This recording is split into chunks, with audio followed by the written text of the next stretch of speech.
कि असी सियासी भी सां समाजी भी सां। समाजी तो असी रवांगे इंशाअल्लाह आवाम की खिदमत करने वास्ते, लेकिन सियासत दे नाल साडा कोई तलक नहीं कि कभी वो मूँह धो के बहान ना।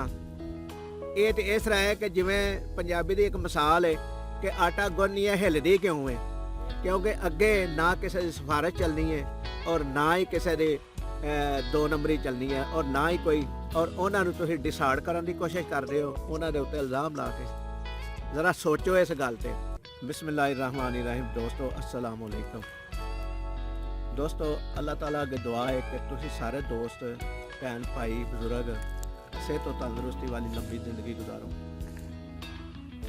दोस्तों हर वक्त असी ये कोशिश रहने कि तुहानू कोई नवी गल दसीए या कोई ऐसी गल कि जिहड़ी तुहानू समझ ना आउंदी होवे ते सुन के तुहानू समझ आ जाए। असी अपनी स्टोरियां दे विच आप बीतियां भी दसने आ और कुछ मुआशरे दे विच जिहड़ियां कमियां कुताहियां ने उन्हां दा भी इजहार करने आ। ते साडी हर वक्त हर मुमकिन कोशिश हुंदी है कि असी तुहानू अच्छी तो अच्छी गल दसीए और सुनाइए और लोगों के उत्ते तनकीद करन दी बजाय अच्छी पॉजिटिव गल करिए तुहाडे नाल।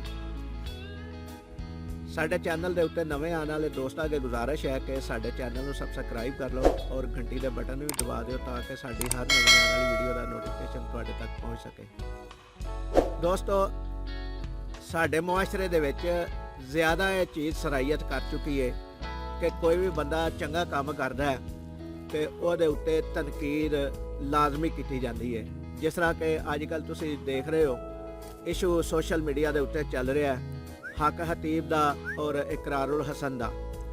इकरारुल हसन साहब की एक गल की समझ नहीं आ रही कि वो इन्ना ज़्यादा उन्होंने उत्ते तनकीद क्यों कर रहे हैं, इन्नी ज़्यादा उन्होंने मुखालफत क्यों कर रहे हैं, ये तुसी दसना है। क्योंकि असी तो जो समझे हैं ना सोशल मीडिया के हिसाब नाल कि वो अपने व्यू वधाउण वास्ते ये कोशिश पे करते हैं, बाकी हकीकत हो सकता है इन्नियां गल्लां ना होण। जिस तरह उन्हें एक मज़ाहिया जी वीडियो की है, असी तो मजाक ही समझा कि कभी वो मूँह धो के बहान ना।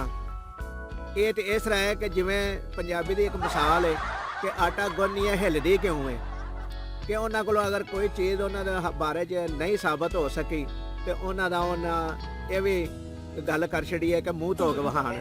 तो मैनू तो इस गल के उत्ते हासा ही आया कि ये किस तरह की गल है। अगर वो बंदा जिहदा नाम हक हतीब है वो अगर शोभताबाजी कर रहा तो अल्लाह उन्होंने नहीं पूछना। अगर तुसी उन्होंने उत्ते कीचड़ उछाल रहे हो तो अल्लाह तुहानू भी पूछना। क्योंकि मैं तो यही मशवरा देंगा कि जिन्ना तक हकीकत सही हकीकी मैनिਆਂ ਦੇ ਵਿੱਚ ਕਿਸੇ ਦੇ बारे कोई असल गल ना हो उन्ना तक नहीं करनी चाहिए। क्योंकि ये अल्लाह नूं ही पता है कि शोभताबाज कौन है। मैं भी हो सकता वा शोभताबाज, लेकिन जे अगर मैं शोभताबाज हाँ तो अल्लाह ताला ने की मैनू सदा नहीं देनी, मैनू भी सदा मिलनी है। और इन्हां दी इस गल दे उत्ते हर बंदा सोशल मीडिया का जिहड़ा काम करता है, जिहड़ा व्लॉगर है, वो भी इन्हां दा मजाक उड़ा रहा है और अपने अपने तरीके दे नाल व्यू हासिल करने की कोशिश कर रहा है। लेकिन ये तरीका मैनू अच्छा नहीं लगता, क्योंकि ये कोशिश मैं भी कर सकना वा। इन्हां दियां चंद एक वीडियो फड़ लवां, डाउनलोड कर लवां और उन्होंने छोटे छोटे क्लिप जिथे इन्हां कोल कोई गल गलत नज़र आवे तो वो मैं भी ला के तुहानू लोगों को मुतमईन करने वास्ते अपना व्यू वधा सकना। लेकिन मैं असल जिहड़ी गल समझना वो ये वे कि हर उस काम का सानू हिसाब देना पैना, दुनिया के उत्ते भी वह सानू भुगतना पैना और आखरत भी। क्योंकि अगे ना किसी की सिफारिश चलनी है और ना ही किसी की दो नंबरी चलनी है और ना ही कोई रब नूं उस तरीके नाल मुतमईन कर सकता है। रब नूं अगर मुतमईन करना जे तो दुनिया के उत्ते ही मुतमईन करना जे, उहदा अजर अल्लाह की ज़ात तुहानू आखरत च देवेगी।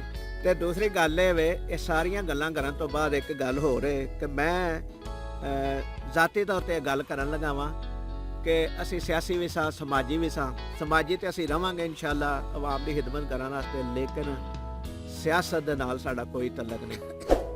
इस वजह तो तलक नहीं साडा सियासत नाल, ना किसी दुनियादार सियासी पार्टी नाल, ना किसी मजहबी सियासी पार्टी नाल साडा तलक है।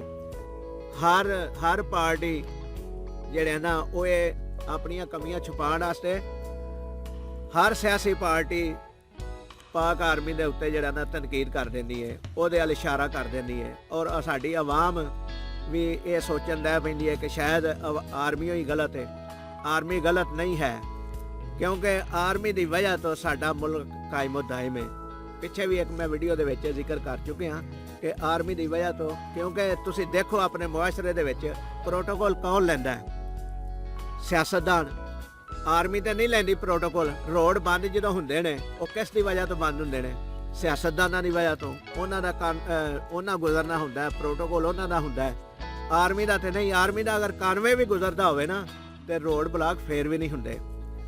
ਔਰ ਆਰਮੀ ਦੇ ਜਵਾਨ ਜਿਹੜੇ ਨੇ ਜਾਨ ਹਥੇਲੀ ਤੇ ਰੱਖ ਕੇ ਬਾਰਡਰਾਂ ਦੀ ਹਿਫਾਜ਼ਤ ਕਰਦੇ ਨੇ। ਕਿਹਦੇ ਵਾਸਤੇ? ਤੁਹਾਡੇ ਲੋਕਾਂ ਵਾਸਤੇ, ਆਵਾਮ ਵਾਸਤੇ। ਜਿਹੜੇ ਆਰਮੀ ਦੇ ਜਵਾਨ ਬਾਰਡਰਾਂ ਦੇ ਉੱਤੇ ਡਿਊਟੀ ਕਰ ਰਹੇ ਨੇ, ਕਿ ਉਹ ਮਾਵਾਂ ਦੇ ਪੁੱਤਰ ਨਹੀਂ ਹਨ ਜਾਂ ਉਹਨਾਂ ਦੀਆਂ ਔਲਾਦਾਂ ਨਹੀਂ ਹਨ? ਉਹਨਾਂ ਦੀਆਂ ਵੀ ਔਲਾਦਾਂ ਨੇ। ਉਹਨਾਂ ਦਾ ਵੀ ਦਿਲ ਕਰਦਾ ਕਿ ਮੈਂ ਆਪਣੇ ਬੀਵੀ ਬੱਚਿਆਂ ਦੇ ਕੋਲ ਰਵਾਂ, ਲੇਕਿਨ ਤੁਹਾਡੀ ਹਿਫਾਜ਼ਤ ਵਾਸਤੇ ਬਾਰਡਰਾਂ ਦੇ ਉੱਤੇ ਡਿਊਟੀ ਦਿੰਦੇ ਨੇ।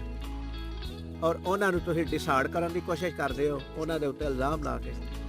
ਜ਼ਰਾ ਸੋਚੋ ਇਸ ਗੱਲ ਤੇ।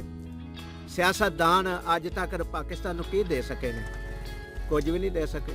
ਆਰਮੀ ਦੇ ਜਵਾਨ ਤੇ ਤੁਹਾਡੀ ਹਿਫਾਜ਼ਤ ਕਰਦੇ ਨੇ। ਜ਼ਲਜ਼ਲੇ ਵਿੱਚ ਵੀ, ਸੈਲਾਬ ਵਿੱਚ ਵੀ, ਹੋਰ ਵੀ ਕੋਈ ਪਾਕਿਸਤਾਨ ਦੇ ਉੱਤੇ ਕੋਈ ਐਸੀ ਆਫਤ ਆ ਜਾਏ, ਦਹਿਸ਼ਤਗਰਦੀ ਫੈਲ ਜਾਏ, ਤੇ ਕਿਹੜੇ ਜਵਾਨ ਗੋਲੀ ਖਾਂਦੇ ਨੇ ਸੀਨੇ ਦੇ ਉੱਤੇ? ਆਰਮੀ ਦੇ। ਤੇ ਦੋਸਤੋ, ਇਹ ਦੋ ਗੱਲਾਂ ਤੁਹਾਡੇ ਨਾਲ ਸ਼ੇਅਰ ਕੀਤੀਆਂ ਨੇ। ਅੱਜ ਲਈ ਇੰਨਾ ਹੀ। ਅਗਲੀ ਵੀਡੀਓ ਤੱਕ ਲਈ ਇਜਾਜ਼ਤ ਦਿਓ। ਅੱਲਾਹ ਤਾਲਾ ਸਾਡਾ ਤੇ ਤੁਹਾਡਾ ਹਾਮੀ ਨਾਸਰ ਹੋਵੇ। ਅੱਲਾਹ ਨਿਗਹਿਬਾਨ।